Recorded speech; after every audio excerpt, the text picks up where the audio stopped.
نبی صلی اللہ علیہ وسلم نے فرمایا انسان اللہ سے دعا مانگتا ہے، زندگی بھر مانگتا رہتا ہے، اور اللہ زندگی بھر دعاؤں کو قبول کرتے رہتے ہیں، لیکن اس کو نظر نہیں آ رہا ہوتا، اس کو نظر، کیونکہ اللہ اپنے طریقے سے دعا قبول کرتا ہے۔ اگر اللہ ایسے دعا قبول کرے نا، آپ نے ادھر کہا اے اللہ میری تنخواہ ڈبل کر دے، آفس گئے باس نے کہا کہ جناب نئے وزیر اعظم نے جو اعلان کیا ہے اس کی منظوری ہو گئی، ٹھا ٹھا کر کے ایسے دعائیں قبول ہونا شروع ہو جائیں تو غیب پر ایمان ختم، پھر تو دعا کی ترغیب دینے کی ضرورت ہی نہیں رہے گی، سب لوگ مصلی لے کے مسجد میں آ جائیں گے، سارا دن دعائیں مانگتے رہیں گے کہ اللہ سے جو مانگو ملتا ہے، خربوزہ مانگو خربوزہ ملتا ہے، تربوز مانگو تربوز ملتا ہے، افطاری میں پکوڑے مانگو پکوڑے ملتے ہیں، سموسے مانگو، بھوک لگ رہی ہے کیا کریں، سموسے ملتے ہیں، جو مانگو وہ ملتا ہے۔ تو دعائیں تو لازمی قبول ہوتی ہیں، لیکن انداز وہ ہوتا ہے جو اللہ کرتے ہیں، اللہ کہتے ہیں میں اپنے طریقے سے کروں گا۔ اب اس کی بڑی لمبی چوڑی تفصیل ہے کہ کیسے قبول ہوتی ہے۔ بعض دفعہ جو چیز مانگ رہے ہیں اللہ وہی دے دیتا ہے آپ کو، بعض دفعہ اس کا متبادل دے دیتا ہے، آلٹرنیٹ دے دیتا ہے، بعض دفعہ نہ آلٹرنیٹ دیتا ہے نہ وہ چیز دیتا ہے، کوئی مصیبت آنے والی ہوتی ہے، اس دعا کی برکت سے اس مصیبت کو ٹال دیتا ہے۔ آپ اپنے بیٹے کے لیے بچی کے لیے دعا مانگ رہے ہیں اس کو ٹھیک کر دے، وہ ٹھیک نہیں ہوئی لیکن دوسری نے بیمار ہونا تھا، اللہ نے اس سے وبا کو ٹال دیا۔ تو جن کا غیب پر ایمان ہوتا ہے وہ تو مانگتے ہیں، اللہ سے مانگتے ہیں، وہ پتہ ہے بھائی یہ ہو نہیں سکتا کہ جس خدا نے کہا ہے کہ میرے سامنے ہاتھ اٹھاؤ، حدیث میں آتا ہے اللہ میں اتنی غیرت ہے کہ جب کوئی اللہ کے سامنے ہاتھ اٹھا کے مانگتا ہے تو اللہ کو خالی ہاتھ لوٹاتے ہوئے حیا آتی ہے۔ بڑے سیٹ کے پاس کوئی بھکاری جائے اور پیسے مانگے اور وہ اس کو دھتکار دے تو بھکاری کہے گا نا یار نام تو بڑا سنا تھا آپ کا، بڑے سخی ہو۔ تو اللہ کو حیا آتی ہے کہ ان ہاتھوں کو خالی لوٹائے، دیتا ہے لازمی۔ تبھی ہم نے اہل اللہ کو دیکھا ہے کہ مانگتے بہت ہیں، بڑی لمبی لمبی دعائیں مانگتے ہیں، لوگ ان کو بے وقوف سمجھتے ہیں کہ یار یہ ہر وقت مصلی پہ دعائیں مانگتے رہتے ہیں لمبی لمبی، ملتا تو کچھ ہے نہیں۔ انہیں پتہ ہے کہ بہت ملتا ہے اللہ سے مانگنے سے،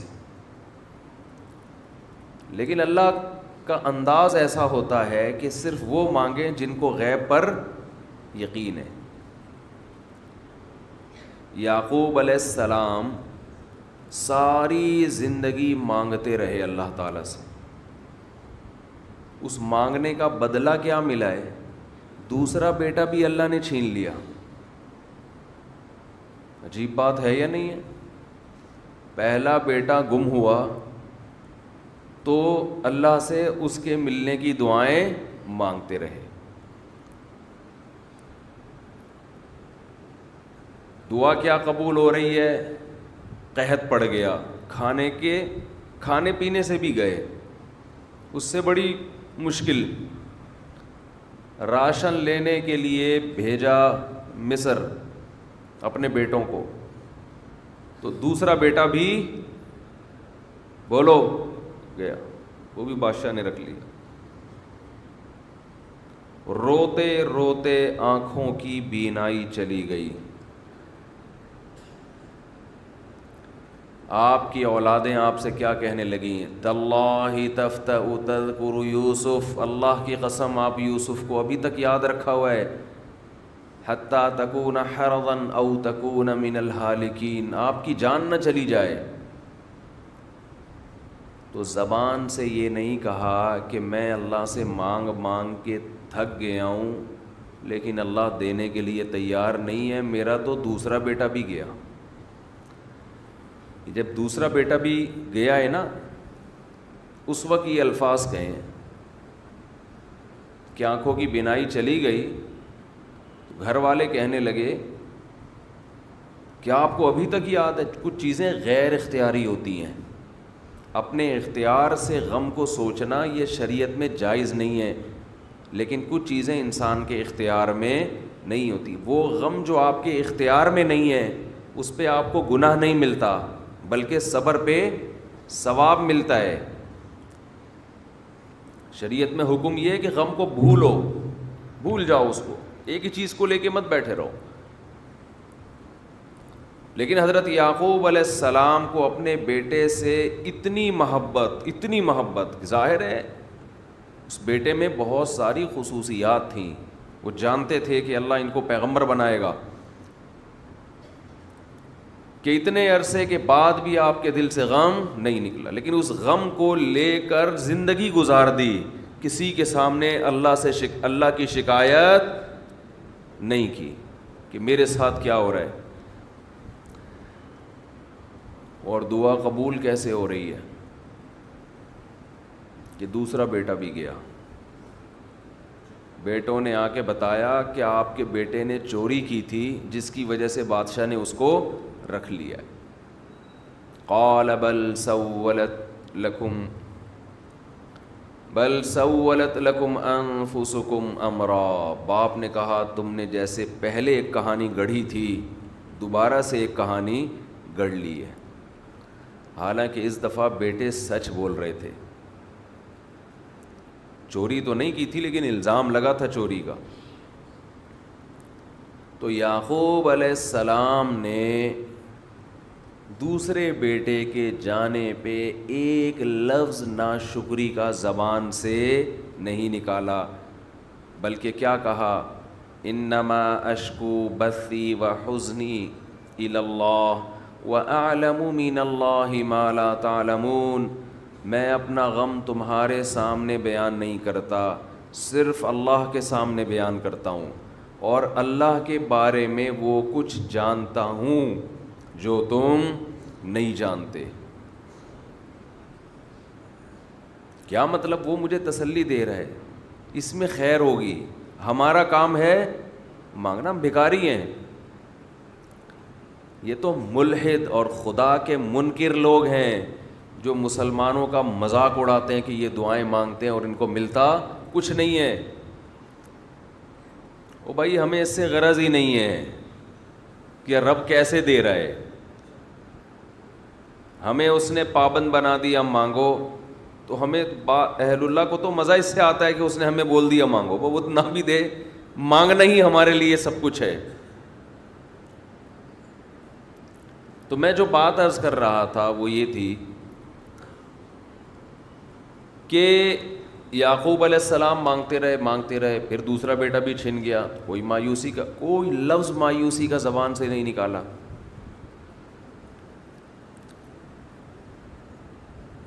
تو حدیث میں آتا ہے کہ ایک بندہ مسلسل دعا مانگتا ہے اور اللہ قبول کرتا ہی رہتا ہے، یہاں تک کہ یہ بندہ ایک دن زبان سے ایک لفظ نکالتا ہے، کیونکہ اس کو قبول ہوتے ہوئے نظر نہیں آ رہی ہوتی نا دعا،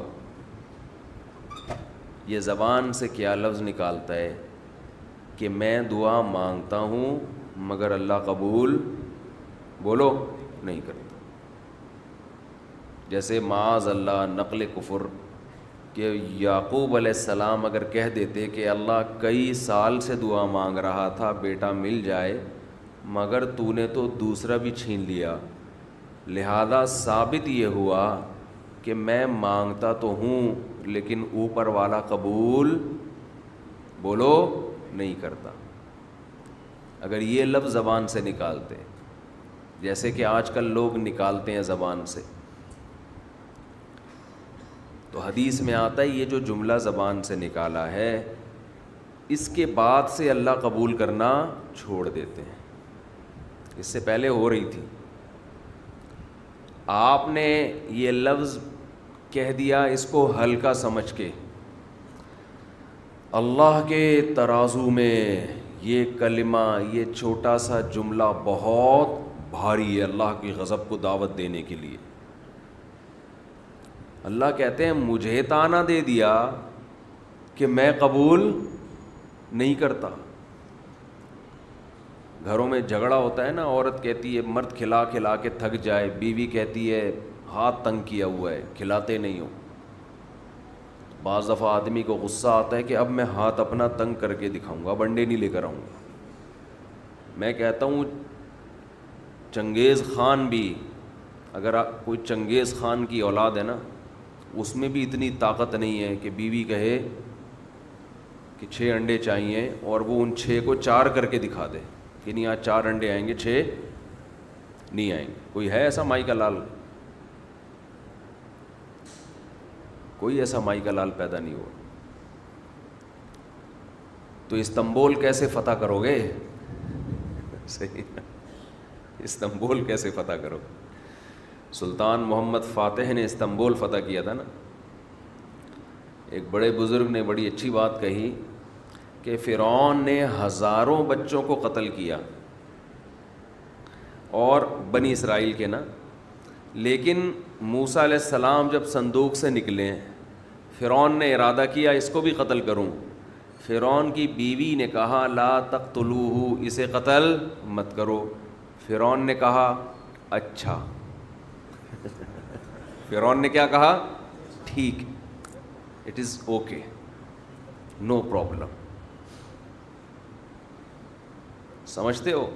تو یہ ہمارے لیے بڑی تسلی کی بات ہے, یہ ہمارے لیے بڑی تسلی کی بات ہے کہ جب فرعون جیسا آدمی گھر میں فرعون نہیں تھا تو ہم اور آپ کس کھیت کی مولی ہیں یار.